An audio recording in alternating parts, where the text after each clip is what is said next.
კობახიძე მდინარაძეს ამჯერად სუსის გენერალ-მაიორის უმაღლესი სპეციალური წოდება მიანიჭა. მთავრობის განკარგულების მიხედვით ინიციატივა ყაველაშვილს ეკუთვნოდა. მდინარაძე პოლკოვნიკის წოდებით კობახიძემ 12 დღის წინ დააწინაურა, მანამდე კი ერთი თვით ადრე ვიცე-პოლკოვნიკის წოდება მიანიჭა. ამუკამ მდინარაძემ ბოლო 7 თვეში 6 წოდება მიიღო.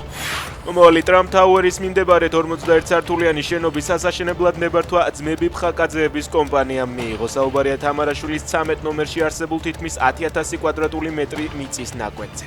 PMG წერს, რომ შენობის სიმაღლე 157 მეტრი იქნება, ნაწილი საცხოვრებელ ზონად მოეწყობა, დანარჩენი კი კომერციულ სივრცეს დაეთმობა.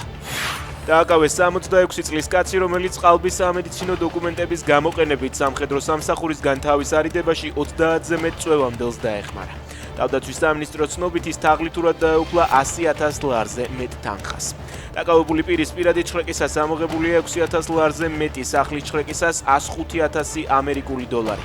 დამატებით კიდევ 50,000 ლარი ასევე მარიხუანა.